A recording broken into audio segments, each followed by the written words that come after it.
to nearly 50 episodes now of Reinventing School. We began this early on when the pandemic shut down, and we continue, although we're not doing it every week anymore. But today we have somebody fairly special. This is a one-on-one conversation, more or less about where school and teachers are going. And it's Frederick, which is an unusual name. So let's start there because it's the obvious question. And then maybe you'll tell us about kind of how you got here. But welcome and thank you for joining us. Please tell us what your current job is and what you do. Hey, Howard. Listen, first of all, thank you for having me. I appreciate being here on behalf of the American Federation of Teachers. I'm currently the Secretary Treasurer for the American Federation of Teachers. We represent 1.7 million members around the nation, from healthcare professionals to public service employees. And our biggest constituency group is K-12 teachers and college and university professors. And how many are there K-12 teachers in the U.S. roughly? This is a U.S. thing, right? Yes. So roughly in America, there are just under 3.2 million teachers here in the country. And so let me also say that we need millions more. And so I'm always the advocate for, if there's a young person or if there is a young at heart person who has a young person, tell them that teaching is still the best place to go. It is the most noble profession that we can have. We've got to do more to get more people who love kids into our classrooms. That is where we're going to change the world. That's where climate change is going to change. That's where social justice is going to change. That's where teaching history, honest history, is going to change. It's going to change in our classrooms, and we need more people who care from cradle to the grave, just like you said, because education does not stop outside of K-12. If you stop learning once you graduate high school, then you stop living. And so we need to continue to edify folks in our society to be better people, to be better spokespersons for our teachers. And we just need all the help that we can get with our parents. We need moms and dads and grandmothers and aunts and uncles to go out to these school board meetings and say, give my kid and give my teacher's kid and the classrooms that they sit in everything that they need for the success of my child at home. Excellent. How would you describe what AFT is? We've all heard of it.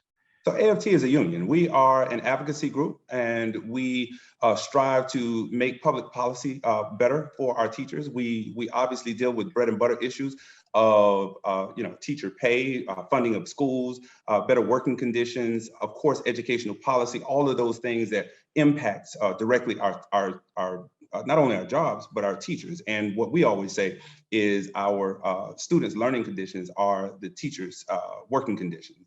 And so when we impact a teacher, we impact a student. And so that's what we aim to do and try to make all those things better. There are 50 million children in our public schools, and we try our very best to educate them all.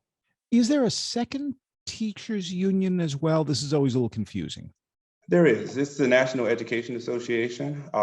They are a professional organization who does great work, and we have a partnership with them as well. But we happen to believe that the American Federation of Teachers is a very fierce advocacy group, and we have made our name on investing in our locals and investing in communities and our profession.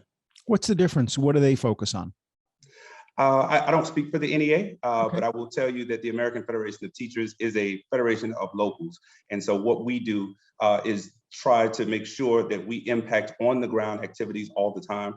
So our union leaders who are in and about the country, they deal directly with superintendents, school board members, parent groups, civic and social organizations. And from a national perspective, what we try to do is make sure that their voices are heard in the halls of Congress, from the White House to the Department of Education, and all the way through state houses with governors and state houses. Now, how'd you end up doing this? You grew up in Florida, right? Southern Florida? I did. Okay. I did. I grew up in Miami, Florida, and I was a high school band director. And so I really have to dial back a little bit further than that, because I'm a public school graduate. And I came from the— Me too. Are you really? Absolutely. Queens, New York City public schools, the best. There you go. Queens and Miami are very much the same, right? Except for 50 degrees. Right. So, but when I grew up in Miami, you know, I had all the statistics against me. I had two parents who were just hard workers, never went to college. And I had all the statistics that said, you know, I was, you know, grew up in poverty and public housing. I stuttered when I was a child. And back when I went to high school, people assumed that there was something wrong with your mind if you could not speak and speak properly. And so, you know, I've overcame a lot of issues to become the first in my family to go to college. Got a music degree from the great Bethune-Cookman University. Our founder is Mary McLeod Bethune in Daytona Beach. And so it's more of a teacher's college, and we produce great educators all over the country. And so I'm blessed to have taught for 10 years in the classroom. I was a marching band director. We did jazz band and concert band, and that's my street cred as it relates to education. Favorite song out I'm there? sorry? Favorite song when you're in the stadium? Oh my What did you gosh. love, right? Yeah, well, you know, listen, there's so many, but I am a marching band guy. So I'm always a University of Michigan fan with their fight song. You can't miss it. Notre Dame's fight song, those kinds of things. So every Cool. Friday night I was somewhere else in a different stadium, and I loved every second of it. Yeah, we're a marching band family, so I can totally relate, and I really understand what you're talking about. It's made a real difference in our family's life. Right. So you're a marching band director, but now you're a big shot at AFT. That something happened here, right? There's a bridge between then and now. What happened? Yeah, well, you know, I was always in the union and in my teaching role, and so I became the Teacher of the Year in 2006 for Miami-Dade County, and I went on to be a state finalist for Teacher of the Year. During that time, I got much more involved in our union activities because I noticed for the first time that we were severely underfunded at my school. And so I started to speak out at school board meetings, become more active in the union.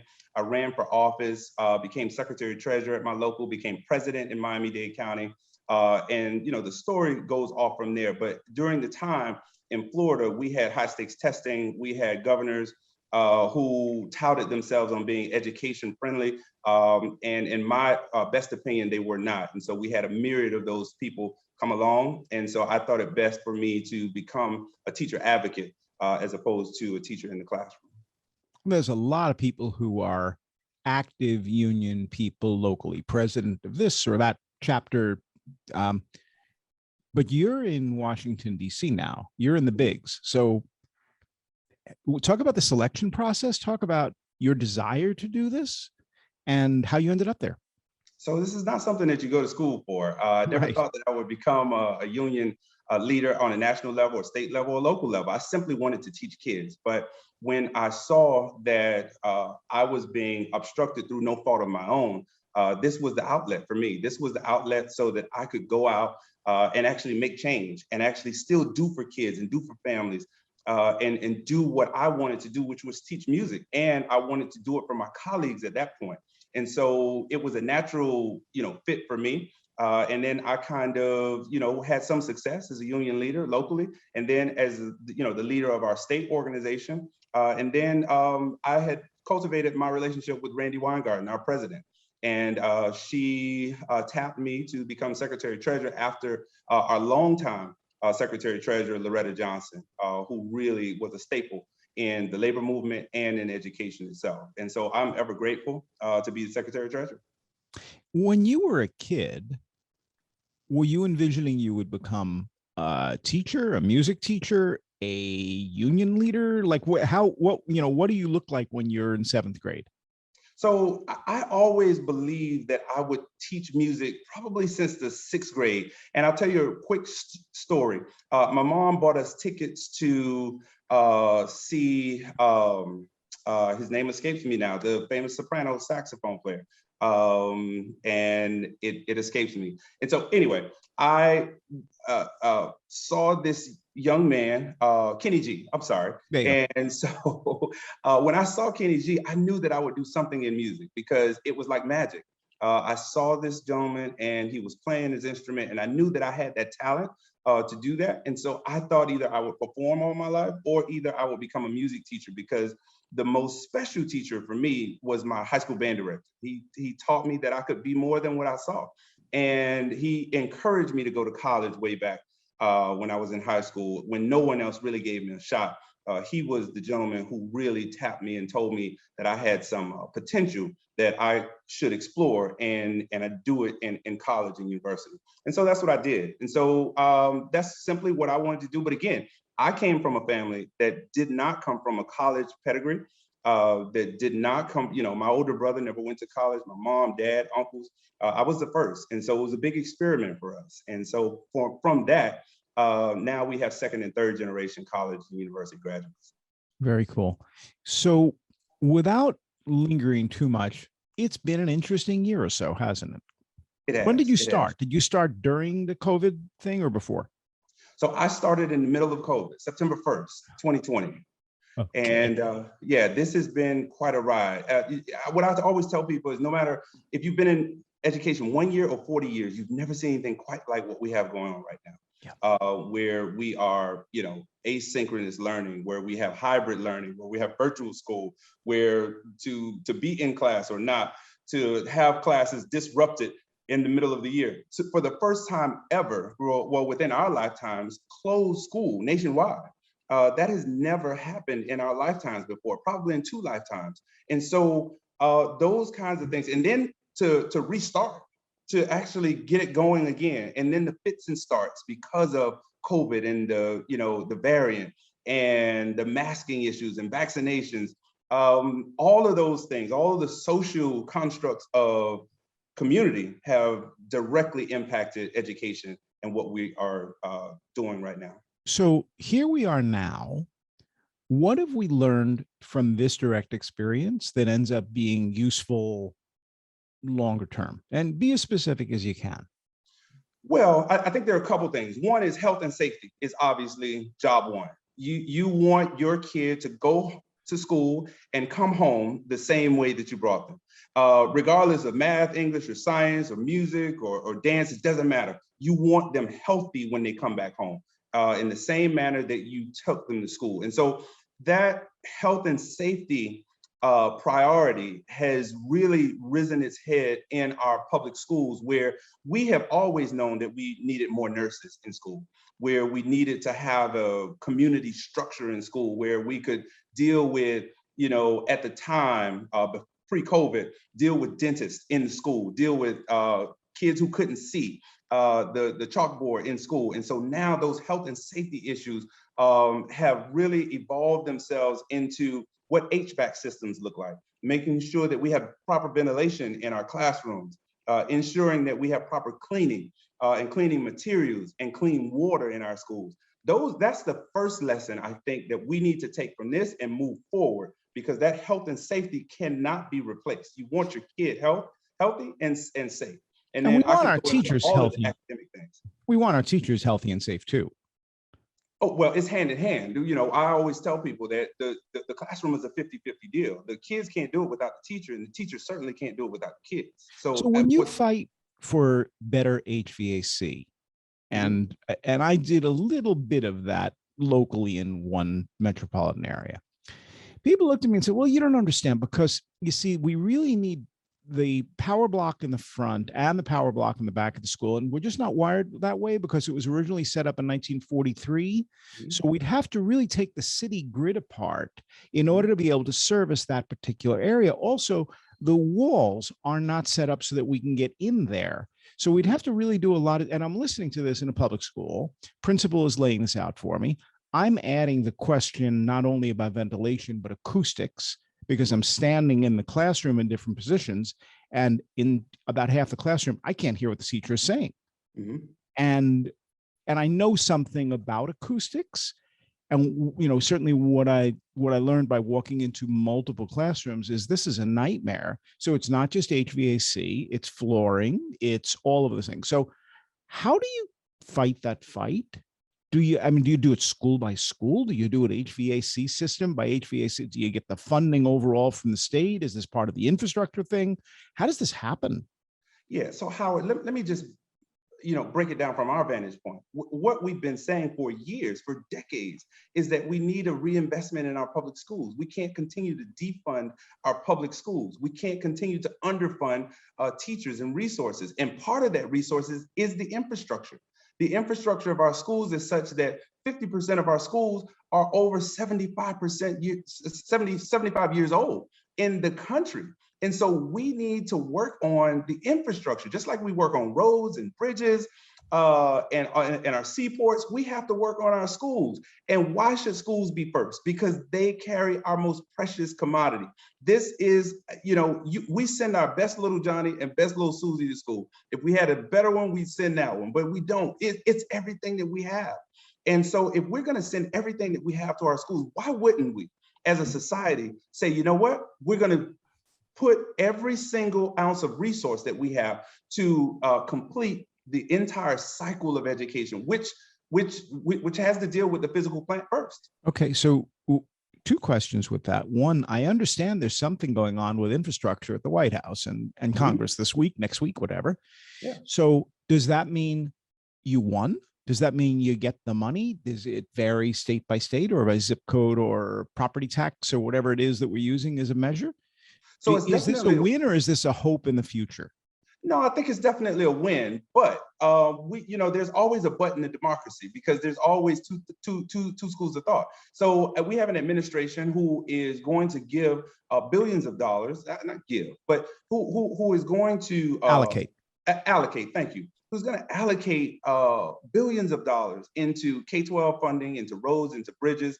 But then we have governors who have the direct position to either, disperse those funds or not, or hold those funds or steer them towards something else. And so the fight continues to make sure that the money flows all the way down to people, to kids and to parents, and making sure. And so that's why parents become much more important in this voice of education in the space, because they've got to know that there is money that is now being allocated, more money, mind you, than has been allocated in the last 3 or 4 decades to public education as it relates to infrastructure specifically.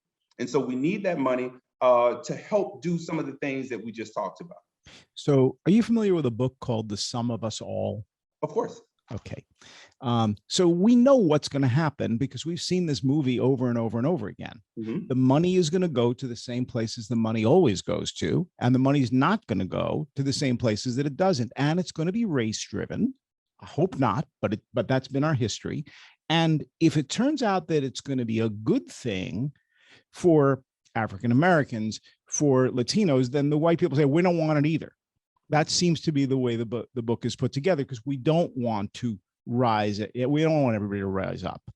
So I know what I believe. I believe that it ought to be equitable, but that book contained a lot of lessons, right? And we've seen our history and we know what happens. Does it happen again, or is it different this time? And if so, how is it different this time? So I believe it's different. I'm the eternal optimist. I'm a teacher. And so every school year in August, we get kids that we have to take from one point to the next. And so you have to be an eternal optimist to actually go into schools year after year thinking that you can change the world, because we can. It's going to take a lot of work. It's going to take a lot of effort. It's going to take some advocacy. It's going to take some pressure. It's going to take electing and unelecting some people. But there is more money than we have seen in our lifetimes. And we need to, first of all, get the information to parents, get the information to school boards that this money is there and it's available. This is not money that we're asking for. This is not money that we're due. This is money that is already there. Once this president signs this bill in the next few days or the next week, this money is going to be there. And so we have to turn our communities and our parents into advocacy machines. And they have to put pressure on some of these governors, especially in the southwest corridor of our country. Southwest, southeast. Well, southeast and southwest, if you consider Texas and Arizona and New Mexico, those kinds of places. But Florida, Georgia, Alabama, and it's all over the country, because this is it should be a nonpartisan issue. But sometimes, it is a partisan issue in the worst way on both sides. What we need to do is just advocate for what's right. Okay, that's fine, but we tend to lose. Well, so how do we not lose? I mean, we look at those dreadful maps in the New York Times about COVID infection, and it's always the same areas of the country, or more or less, right? So we know how this plays out in the United States. Not happy about the way it plays out in the United States. We have a lot more educating to do of school boards and governors and all that. So it's a very heavy lift for a teachers union to do that.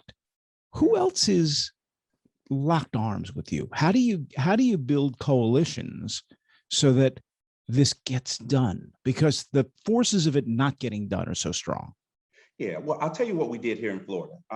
We have a governor here who has been fighting what's right for COVID-19, for public health and safety in our schools. And so what we did was support superintendents and school boards who defied the governor, who defied these bad rules that they were promulgating in Tallahassee. And so I think that is the first and foremost way that everyone needs to know who's in it for the kids, that we can collectively get together and move an agenda. So in Miami-Dade, in Alachua County, in Broward County, where we had a governor who was playing politics with students' health and safety. Right.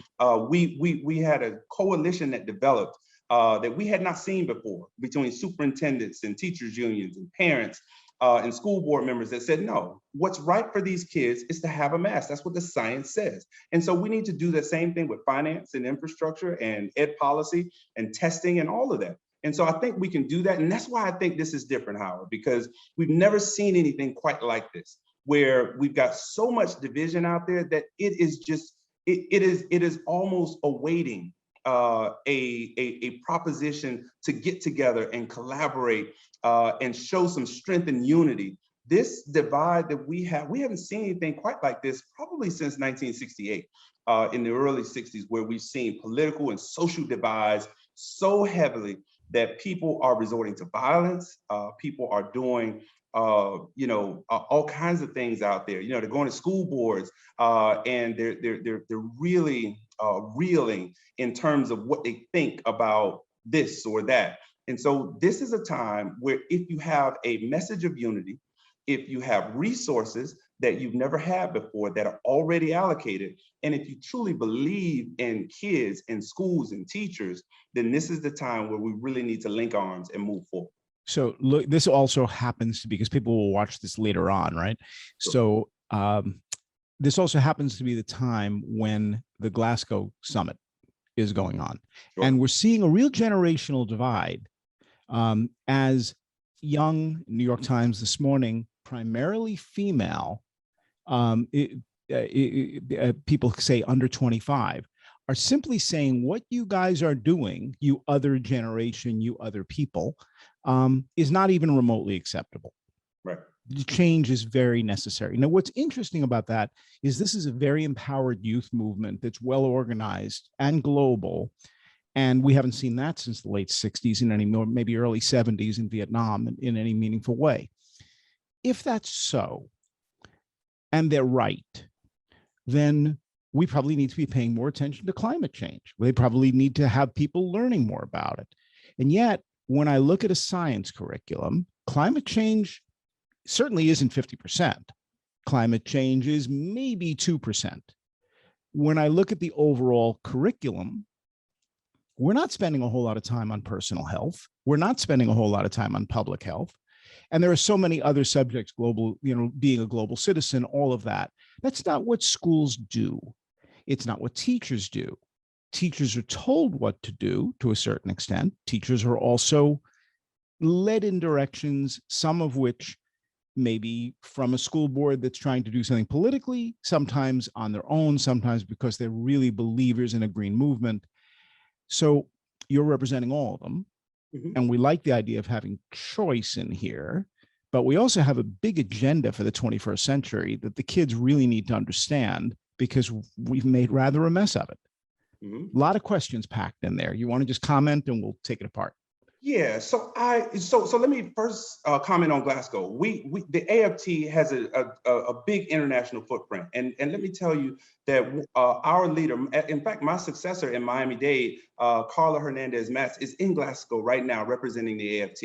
And so we believe in climate change. This is something that we believe that should be in our educational curriculums, should be in our ed policies, and we know that our kids, our young people, just like you said, care about these social events that are happening. This is not only a social event, this is a geological event that we've got to deal with and do something about. I'm from Miami. I've seen the sea rise. I have seen the beaches erode, and I know what it is to have rotting stilts on beach erosion as it relates to hotels. I've seen the evidence of that in Surfside, where we had this big tragedy, going on. So I know firsthand that this is real. I've seen the hurricanes.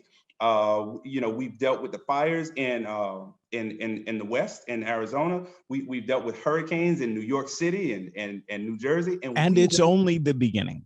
And it's only the beginning. And so either these events will force us, and hopefully it won't be too late. And many scientists are telling us right now that we're already behind. We're a decade behind or 2 decades behind in climate change. And just because you mentioned that, there's so many other issues that we've got to get into the curriculum. What are they, education. From your point of view?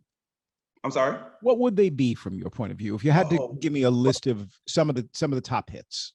Sure. Well, I want to teach honest history.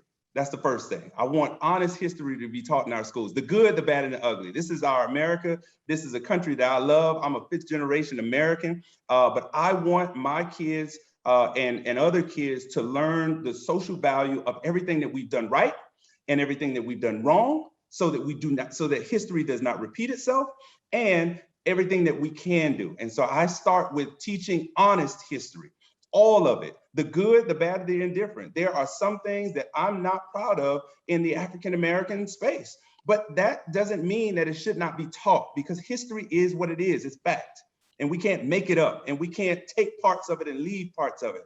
And so that I would start with is job one, because that is going to teach us how to become better citizens, how to become understanding of each other's culture, so that your neighbor who looks different, who comes from a different place, is not your enemy, so that you understand the mistakes of the past so that we don't repeat them in the future.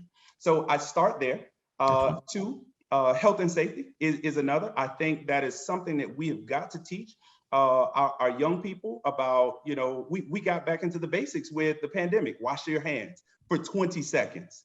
Make sure that you understand what's coming out of your aerosol, right? Droplets and those kinds of things. And beware, if you're sick, don't go around people, those kinds of things. HVAC systems, what we talked about first. Climate change is right up there in the top 3. So there's 3. Give me some more. Financial responsibility. I think we have to teach kids the value of money. I think we have to teach them, about our democracy and how to become entrepreneurs, how to start their own businesses, how to save money, how to invest money, what a house means as it relates to rent, those kinds of things. We spend a lot of time on geometry. We spend a lot of time on, the Pythagorean theorem and algebra and all of, and with all due respect, we need all of that. But there's got to be some financial literacy involved in our schools as well. Okay, that's number 4. Give me one more. I think we need to get back to arts. I'm a music teacher, and I think that teaches us the aesthetic beauty in life. I think that teaches us the wholeness of humanity. When you can understand and listen to a symphony, not an orchestral transcript, but a symphony that goes on for 30 minutes, and then you can take your mind to some other place where we can teach that kid who's living in the hood, in the concrete jungle is what we used to call it, and teach them that there's something better in life if you learn what it is to make a picture and deal with that in love and art and drama, and learn to expel some of those things that you have in you in a holistic way, so that you become more human and understanding. So those would be my top 5. Good. Do you want to add any others, or 5 is good for the moment? Oh, Howard, we could go on for days. Let me tell you. Well, let's stay tuned, everybody. We'll do 5 more, but sure. For the moment, 2 things. One, we did several episodes with about music and about arts education. Mm-hmm. The music episode was a particular thrill for me because my younger son, who is now a full-time composer, was on interviewing his band teacher, who had made all the difference in his life. And he was actually on the episode. So it was a lot of fun. But the arts episodes opened another door. Because they're not rigorously evaluated and routinely tested the way other subjects are, a lot more freedom for the teachers, right? But the other piece was it opened the door, they pointed out, it opens the door to other cultures in ways that you can't get at through the traditional coursework. And it allows for individual learning in ways that the traditional subjects, the mainstream subjects, don't. So you want to talk about that for a second? And then I have another related question, but. Yeah, well, it not only takes you through other cultures, it takes you through history, Baroque and Romantic and medieval, and it gives you a better understanding of what people were dealing with the Harlem Renaissance and the evolution of jazz. And if you understand how gospel came about, with Negro spirituals and people and perseverance and trying to understand what folk songs are, that came from the Midwest. We have a proud heritage through music and art and drama within the whole tapestry of our country. And so, we could go on for a whole nother 50 episodes, Howard, talking about what music and art and dance and drama and those kinds of things teach. But what I simply wrap it up in is it's a holistic style of education. It teaches kids the value of being who we are. It's what makes us different from the rest of the animal world, right? That we can have these senses and sensibilities to others, and we can express it through music and art and dance and drama. Okay, so and I'm with you completely, and I there's no doubt I'm speaking to somebody who is an arts educator, which is great, which is fun. Right. All right, so it's a lot of stuff. By my estimate, and you may have a better estimate, K-12 kids are in instructional time about 9,500 hours from K through 12, something like that, right? Mm-hmm. Okay. What you just described sounds great, but we're going to have to kick some other stuff out if we want to include this, right? Or every pie slice gets so thin that it becomes sort of a diminishingly small asset.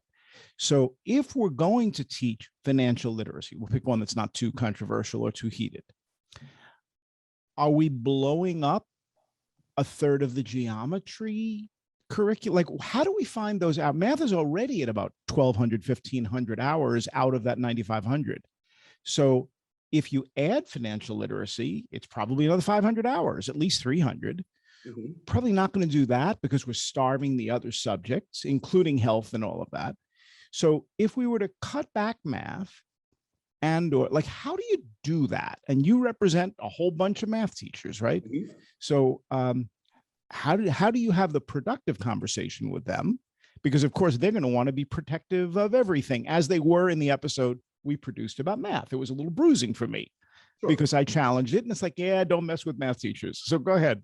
Sure. Well, so first of all, I think we start with the unifying message of let's cut testing, and let's cut our testing time, and let's cut the things that we allocate towards tests, because these high stakes tests that we have built this status quo on education that has not worked for our students, that we're saying this state test is going to get our kids to the next level of education. It's going to move us up through the entire spectrum of education. We're going to go from 25 in the world to 5 in the world if our kids can pass this test or that test.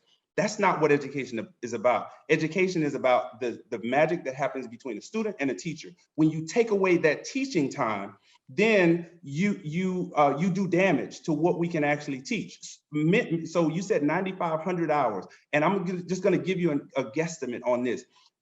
Students spend part of that 9,500, I would say at least more than a third of that time taking a test, preparing for a test, or reviewing the test that they took. Or worrying about a test.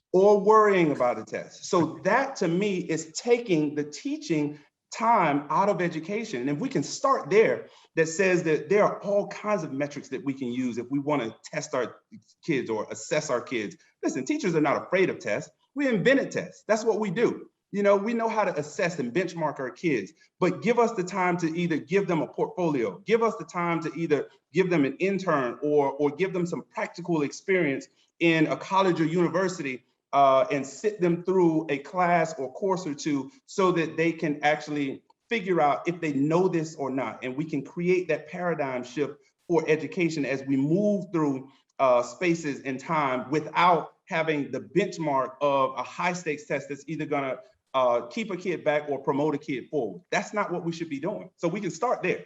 So good. And I think that's a big chunk of hours, and that's a very good answer. How do we compare with other OECD countries in terms of hardcore evaluative testing? Are we about the same? Are we high, low? Do you have any sense of that?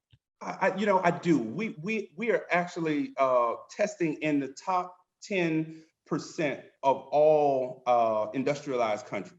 So we are among the most test crazy, is what you're saying. Oh, absolutely. And in many instances, we're leading, the pack. If you look at other countries like Finland, it always comes up. They probably but take Finland out of it, because Finland is a bit of an outlier. So 4 countries that are Germany, Sweden, do they test a lot, but they get great results, or they don't test? Like, what's the relationship between testing a lot and getting results? Do they match? Yeah, I find it difficult to talk about other countries because there's no apples and oranges to the United States of America. I want us to have the best educational system that we can have. At one point, we believed in that. At one point, we would have a message that came from, let me just give you an example. John F. Kennedy said, we're going to the moon. We completely changed our educational system to deal with STEM, science, technology, engineering, and mathematics. We were part of a generation that said we are going to do this. Now, we didn't say we're going to test our way to the moon. We said we're going to teach our way to the moon. We're going to educate our way to the moon. And what we did was pour into our classrooms, pour into resources, develop computer systems, develop expertise in the teaching field, and gave people the time and space with their students to actually develop these ideas. That's what we did as a country. We should be really proud of that. And then we should go back to a time during that same time where the entire world was trying to figure out what we were doing in education. The Eastern world was following our lead, where they were testing and benchmarking their kids along the way, and we were innovating. We were developing entrepreneurs. We were having the best scientific minds that a country could produce. That's because our teachers had more of an opportunity to engage. They had the time to teach. They had the time to reflect and go back to those kids and say, you know what, you didn't get it this time, let's get it this time. Now, teachers are given a script from on high, from somewhere in their state capital, or from, what in the last administration, from the Department of Education, that says you will do this at this time, be on this page, no matter what. If a kid falls behind, that means you're behind. That means you keep going forward. And then we're going to take away the resources so that they don't have enough tutoring programs, so that they don't have enough resources to go back on their computer. And we don't care what's going on at home, whether they have technology, whether they don't have technology, whether mom's involved in something. Those are the things that we have to fix moving forward. All right. So let's take testing, because it's a big chunk. And of course, all those other factors are part of the formula, but let's just take testing for a second. How do we get rid of it? I have some mold in my basement. I call the guy, he gets rid of the mold. Right. Can we just call the guy and he gets rid of the testing? How does this work? Yeah, well, it's a political arm right now. Unfortunately, politics has reared its ugly head throughout the classrooms in the United States of America. And so we have to deal with state by state, governor by governor, Department of Education by Department of Education. But what I do like is the tone and tenor that I hear from the federal administration, where they are relaxing much of the high stakes on tests. They haven't eradicated tests. They haven't said we're not going to test, we're not going to benchmark our kids. What they're saying is we're not going to hold teachers' pay, or we're not going to fire an entire school based on a school grade, because that's not the focus and where we should be. Okay, we should be uplifting. That's great, but the federal government in the United States has basically what it's saying is we'll leave it alone. That doesn't push it in the direction, because they don't have the power to do that. There's not enough money coming from the federal government, right? They can cause problems, but I don't know if the solutions happen there. It sounds like the solutions happen at the state and school district level. Well, they always happen at the state and school district level, but there is an absolute tone that's set in the federal government. And so, if that tone is set like a Betsy DeVos, who said we're just going to test kids and, and kind of move ahead no matter what, then that tone is going to permeate itself throughout our states and into our school districts. But I think the tone and tenor has been set by this administration that we care about kids. We care about the teaching profession. We know that we have a abysmal shortage of teachers all across this country. That means that young people are choosing not to go into the profession of teaching. We've got to change that, because that is the crater that's awaiting us in the next 3 to 5 years.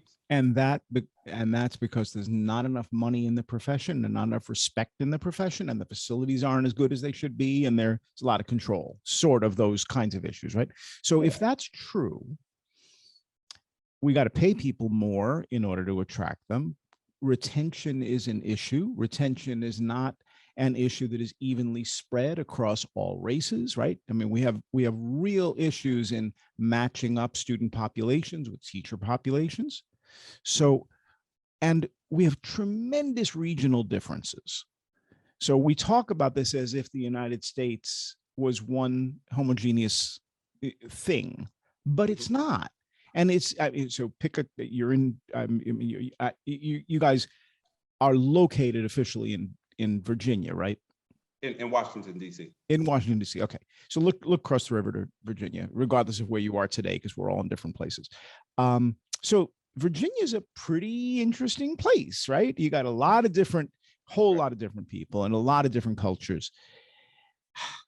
So how do you do this in a way that is equitable, and then look over to West Virginia, which has a whole nother set of issues, and then look over to Colorado, which couldn't be more different from New Hampshire, which couldn't be more different than. So when you go to Belgium, it's like it's pretty much Belgium, right? There's much more unity. United States, although it's kind of funny because our first word is united, yeah, not so much, right? We're very disunited, or at least the union of these ideas isn't. So you've got federal work to do, but your state work to do is so varied. Talk about that a little bit. Yeah. So listen, dads and moms want the same thing. They want their kids to do a little bit better than they did. They want them to make decisions that are right. Yep. They want them to be able to take care of themselves when they're no longer here. They want them to be able to have a decent retirement. All of those things are family values. It doesn't matter where you're from. It doesn't matter where you live. The family value is still the same. And if we hold true to the values of, I want my kid to be independent. I want them to be able to buy a home. I want them to be able to take care of themselves and give back to their community. If we do that and we lead with that, everybody can get with public schools, because it's the one place where you can go and make something of yourself, no matter if you're, black or white or tall or short. And I know it seems idealistic, but that is the cornerstone of democracy. Okay. The cornerstone of democracy is that you can come from someplace and go someplace else in a democracy if you put your axe to the grind, if you put your shoulder to the wheel, if you learn to read, and if you really work hard doing it. You can do it if the system is set up so that it's a more fair playing field. Right now, the system is not a fair playing field. So when you start to identify West Virginia versus Florida versus California, we have 50 different systems that are not set up for, in many instances, for Black and brown children, for poor children, for children with disadvantages or disabilities, with single parent households. We have to deal with the juvenile justice system on top of that. You've got all of those things matter. You know this number better than I do. 13,560 school districts or some number like that. Yeah. So you're not just dealing with a federal government and 50 states plus whatever territories and whatever Puerto Rico is becoming, because there's a Supreme Court case that may change that now a bit. But then you've got, is the number 13,000, whatever the number is, the school district number, you're starting to talk about how can a union, even with its local chapters, have the impact on essentially untrained, unqualified in many cases, school districts that largely say, we really don't worry about the learning. Our job is really the logistics and it's really the superintendent who does that. We don't get too involved in those issues, which to my disappointment, because I was being recruited as a school district person. And then I found out what they did. I'm like, yeah, see, I'm interested in the learning part. And they're like, yeah, we don't do the learning part. So you got a lot of, so how do you do that without going into the mechanics of the union organization, but philosophically, how do you cause change? What's the theory of change? Oh, well, let me give you a prime example. So at the beginning of the school year, we went on a 20 state, 40 school district back to school campaign where Okay. we were trying to convince our parents with Randy, myself, and our executive vice president, Evelyn DeJesus. We went all across this country trying to convince parents to get their kids back in school so that, they would know that teachers are ready, that schools are open, and the learning must commence. And so we can make change, Howard. This is a block by block issue. This is a community by community issue. That's what teachers do. Classroom by classroom, we make change. And the evidence of that in mass is you look every May and every June, we have matriculation to elementary to middle school to high school to college and universities. Teachers are doing something special out there. And with the evidence of 1 million plus people who are working specifically in education, Yeah. that is how you make change. We can do it if everybody who is politicized at the levers of power continually help our public schools and our teachers, then we can do it.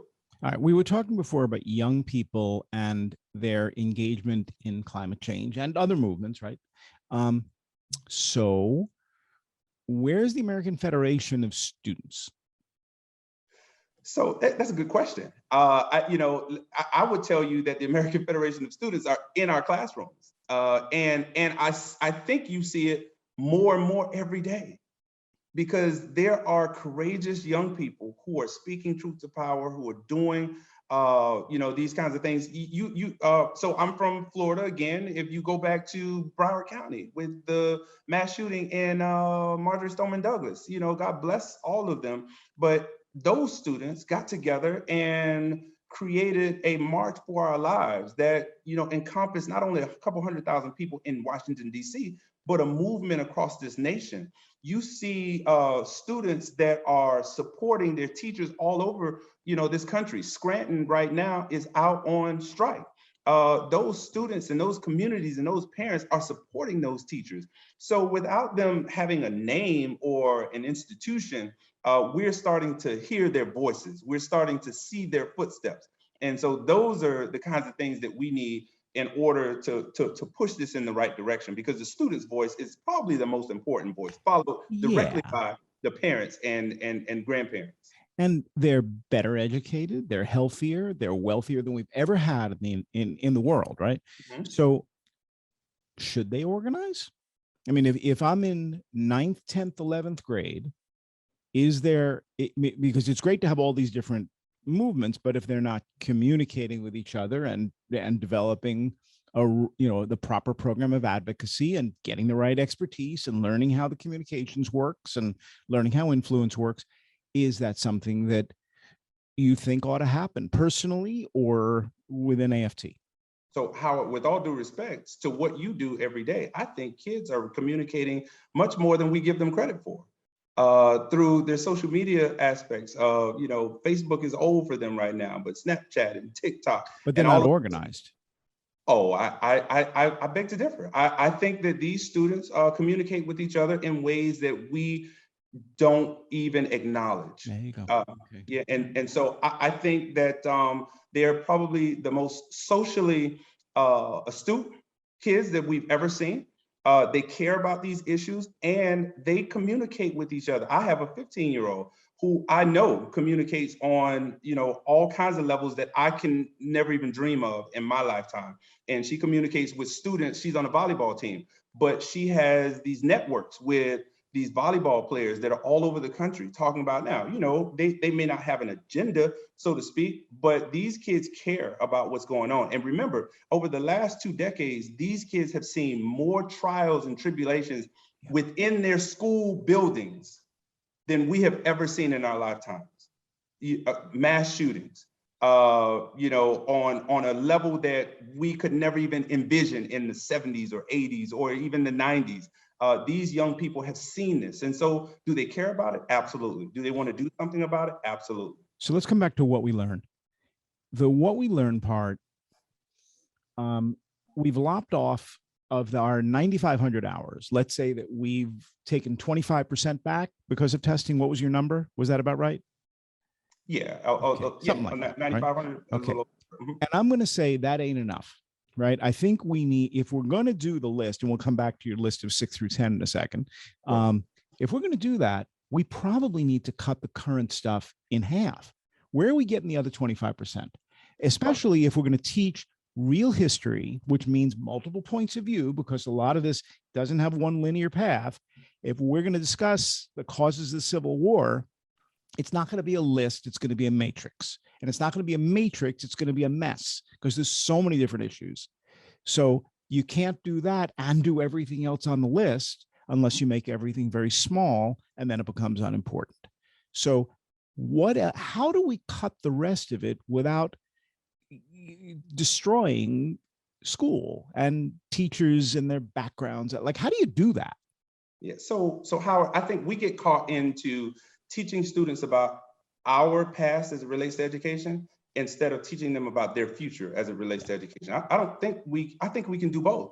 I think we can honestly reimagine what we think about school buildings and schoolhouses and the evolution of the classroom, whatever that looks like. I won't collectively bargain on the Howard Blumenthal show, with all due respect, but I will say that there are ways that we can grab time to make sure that we include it all. And on top of that, I think we also have to think about the teacher who's doing that delivery and think about their time as well, and think about their compensation. Because if we look at schools and we want to do, a 10-hour education or a 9-hour education, and I'm not supporting that, but if we want to do that, then you can't just talk about educational policies as it relates to the student. You have to deal with the professionalism of the teacher and what that looks like. And so maybe we need a wave of new teachers with an eye to diversity in our schools, because we need to create a diverse workforce that looks more like America.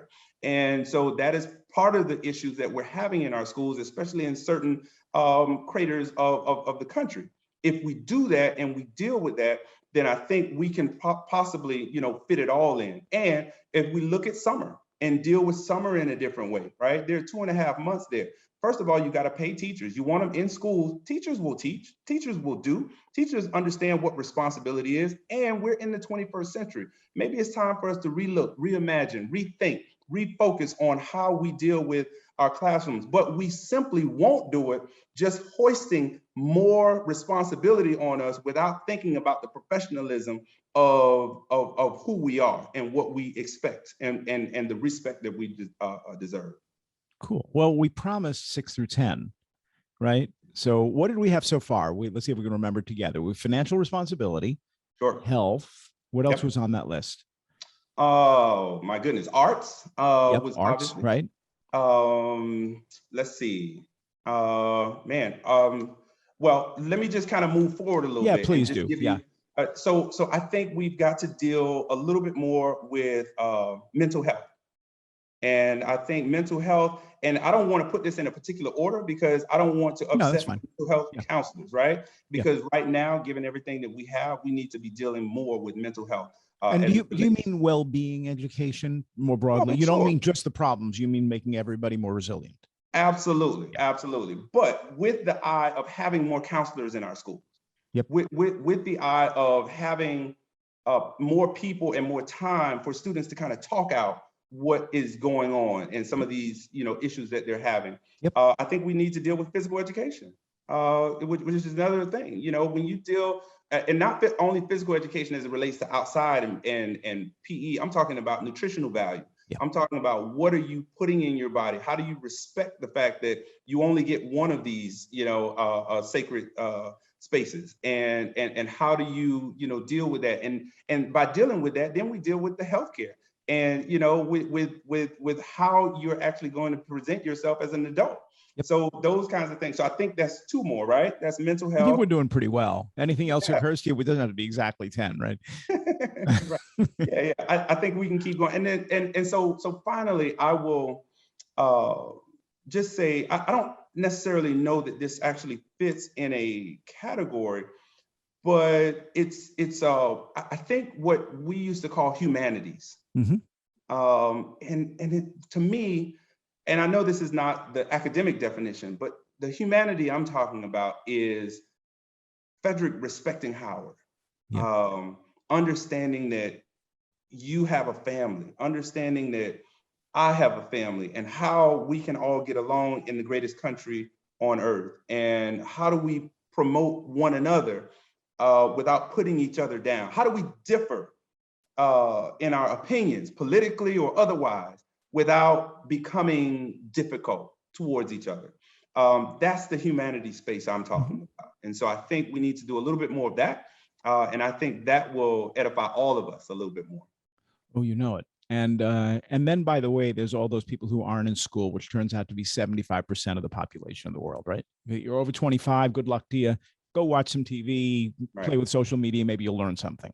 Yeah. Oh my gosh, right? Yeah. So we have Yeah. to think a little bit about what happens beyond, not within the bounds of this conversation, but it's something that I wonder about. Sure. And I'm sure you do too. We'll see everybody next time. And thank you so much.